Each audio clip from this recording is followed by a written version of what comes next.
बातें G20 को लेकर जो आपके मन में चल रही हैं वो पढ़ सकते हैं कि G20 की अध्यक्षता जब भारत कर रहा है तो सरकार का रुख क्या है, प्रधानमंत्री का रुख क्या है और G20 की अध्यक्षता से भारत कितना आगे बढ़ रहा है।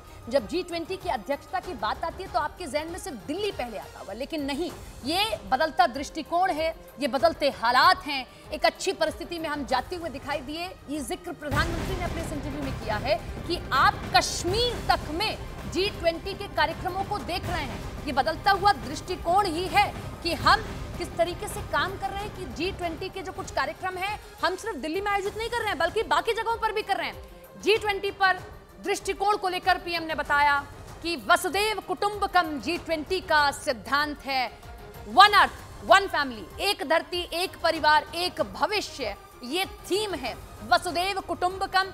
इसी थीम पर भारत अब तक आगे बढ़ता रहा है, लेकिन जब हम दुनिया भर के देशों को आमंत्रित करते हैं, जब दुनिया भर के बड़े बड़े लीडर्स दिल्ली में एकत्रित हो रहे हैं, तो हम उन्हें अलग अलग नहीं देख रहे हैं बल्कि हम वसुदैव कुटुंबकम की रणनीति पर चल रहे हैं और हम ये कहते हैं कि one earth one family one future, एक धरती एक परिवार और एक ही भविष्य है। हम सब साथ हैं, साथ मिलकर ही काम किया जा सकता है और साथ मिलकर ही न केवल किसी एक देश की बल्कि दुनिया भर की भलाई की जा सकती है, क्योंकि हमें सबसे पहले अगर काम करना है तो मानव उत्थान के लिए करना है। हमें किस तरीके से हमें काम करना चाहिए, ये बड़ी बातों को पीएम ने रखा है।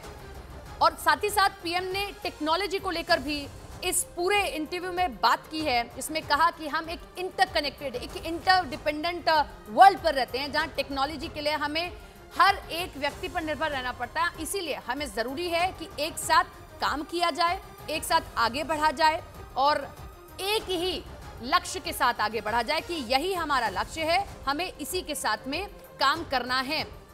इन तमाम बातों को पीएम ने अपने इस इंटरव्यू में रखा है और ये इंटरव्यू जब आप पढ़ेंगे तो G20 से जुड़ी तो बातों को आप पढ़ेंगे ही, लेकिन साथ ही साथ में आप ये भी पढ़ेंगे कि कैसे अब जो डेवलपिंग नेशंस हैं उनमें भारत बढ़ रहा है आगे, तब सरकार का क्या रुख है, सरकार कैसे काम करती है।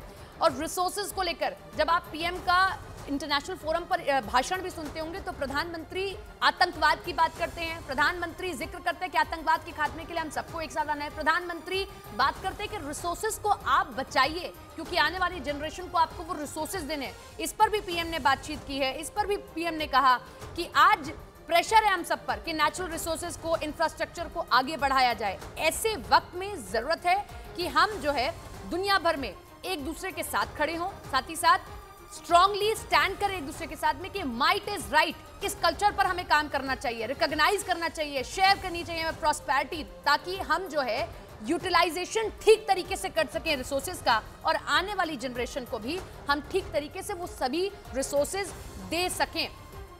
पीएम का ये सबसे बड़ा इंटरव्यू moneycontrol.com पर प्रिंट हो चुका है। आप जाकर इस इंटरव्यू को पढ़ सकते हैं। पीएम ने सिग्नल्स भी दिए। आप जब इस इंटरव्यू को पढ़ेंगे, स्टार्टिंग के जब 2-3 पैरा आप पढ़ेंगे तो आपको ये समझ आएगा कि जब बात अब भारत की हो रही है तो हम बदलते दृष्टिकोण की बात क्यों कर रहे हैं, क्योंकि लोगों का दृष्टिकोण भारत के प्रति बदला है। जब पीएम यूएसए जाते हैं, जब पीएम बाकी देशों में जाते हैं, जब यूक्रेन और रशिया के इस युद्ध के लिए फोन किया जाता है, बातचीत की जाती है, तो ये दिखाता है कि भारत के प्रति लोगों का नजरिया बदल रहा है। अब जो सिग्नल्स मिल रहे हैं वो यही कि इंडिया धीरे धीरे आगे बढ़ रहा है कि वो ग्लोबल रोल ले, यानी कि जब बाकी देशों की बात होती है, जब डेवलप्ड नेशंस की बात होती है, पावरफुल लीडर्स की बात होती है, पावरफुल कंट्रीज की बात होती है, पावरफुल नेशंस की बात होती है, तब बात भारत की भी होनी चाहिए। पहली बार इस तरीके से काम किया जा रहा है, इस पर भी पीएम ने जोर दिया और कैसे भारत को जो एक लक्ष्य रखा गया है कि आपको इस इकोनॉमी तक पहुंचाना है, उस पर भी काम किया जा रहा है। When it is seen that instruction cannot act against those who violate the global rules-based order of words, इसमें भी काम किया गया है कि हम किस तरीके से ऑर्डर के साथ में, रूल्स के साथ में काम कर सके। रिफॉर्म इस तरीके से हो कि आपके देश में ज्यादा से ज्यादा लोग निवेश करने के लिए आए। तो ये सारी बातें प्रधानमंत्री की ओर से इस पूरे इंटरव्यू में रखी गई हैं, जो आप जाकर पढ़ सकते हैं।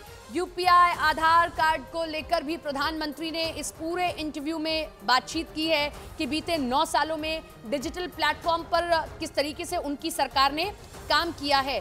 टेक टैलेंट कैसे बनता जा रहा है भारत, कि भारत अब आगे टेक्नोलॉजी के क्षेत्र में भी बढ़ रहा है, चाहे वो टेक टैलेंट की बात हो, टेक प्रोसेस की बात हो, डिजिटल पब्लिक इंफ्रास्ट्रक्चर खास तौर पर उनकी सरकार में बढ़ाया गया, ज़्यादा से ज़्यादा प्लेटफॉर्म्स को तैयार किया गया, बीते 9 साल में इकोनॉमी को बूस्ट करने का काम किया गया।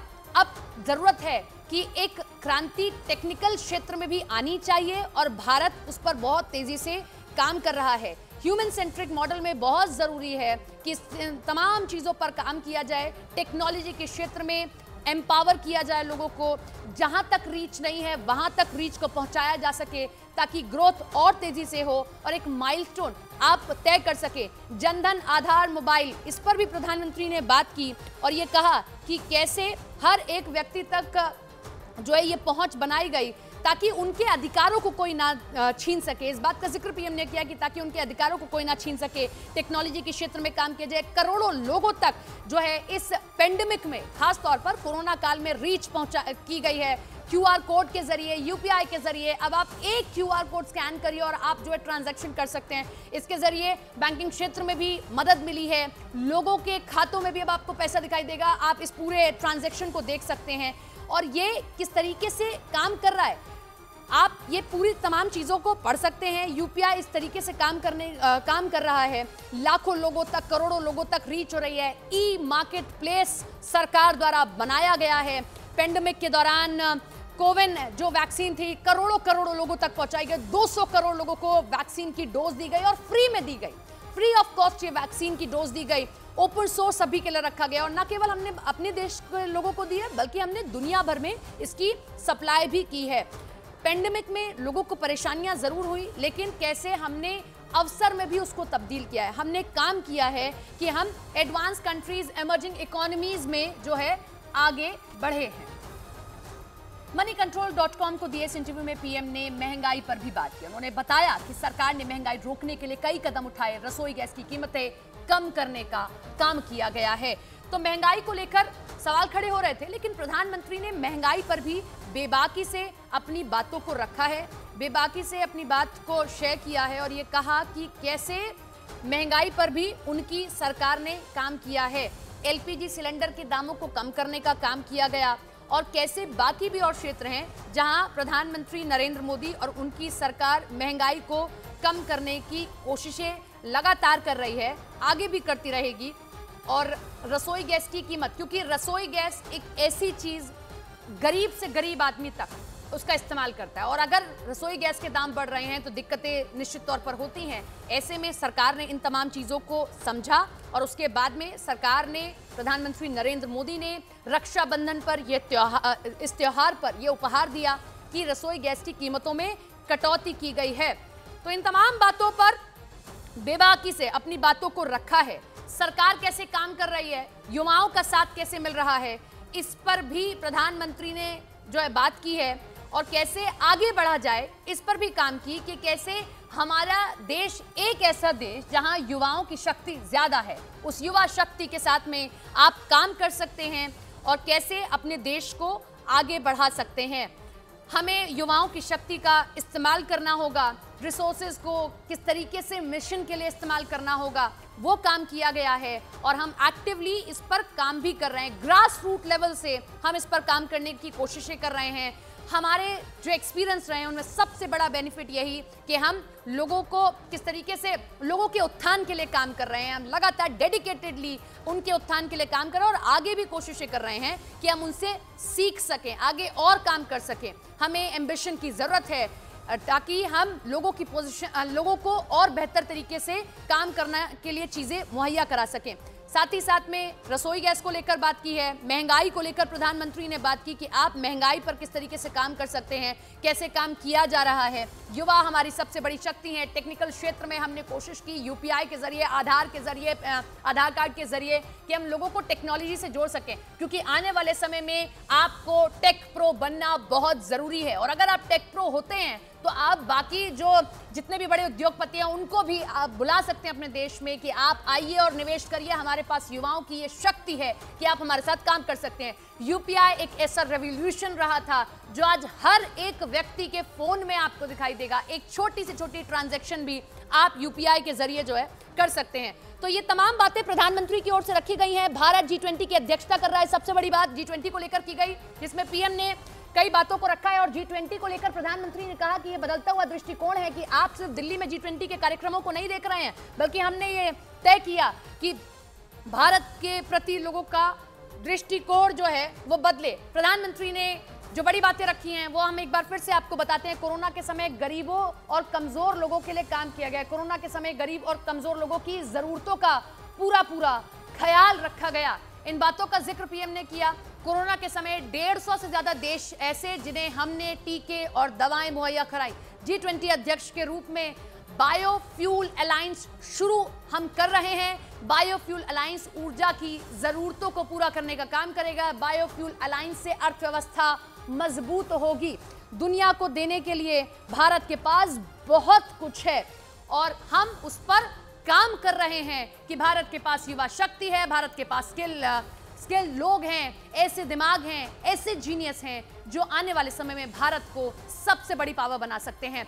आपने भी देखा होगा, आपको भी याद होगा कि जब दुनिया भर में कोरोना में हम देख रहे थे कि स्थितियां बिगड़ रही थी, इकोनॉमी डाउन जा रही थी, ये हमारा देश था जहां बच्चे बच्चे ने काम किया, हर एक व्यक्ति ने काम किया और हमारी इकोनॉमी आगे बढ़ी है। तो इसी पर प्रधानमंत्री ने जोर दिया कि हमने अवसर में तब्दील किया उस परिस्थिति को, हमने काम किया। कोरोना में हमने 200 करोड़ लोगों को फ्री वैक्सीन लगाई और न केवल अपने लोगों को वैक्सीन मुहैया कराई, बल्कि बाकी देशों को भी हमने वैक्सीन देने का काम किया है। कोरोना का वक्त ऐसा जब गरीब लोगों को दिक्कतें हो सकती थी, लेकिन हमने उन जरूरतों का ध्यान रखा, गरीब और कमजोर लोगों की परेशानियों को समझा और उनकी हर जरूरत का ध्यान रखते हुए उन्हें चीजों को मुहैया कराया। कोरोना के समय 150 से ज्यादा देशों को टीके और दवाएं भेजने का हमने काम किया। G20 के अध्यक्ष के रूप में बायोफ्यूल अलायंस हम शुरू कर रहे हैं। बायोफ्यूल अलायंस ऊर्जा की जरूरतों को पूरा करेगा।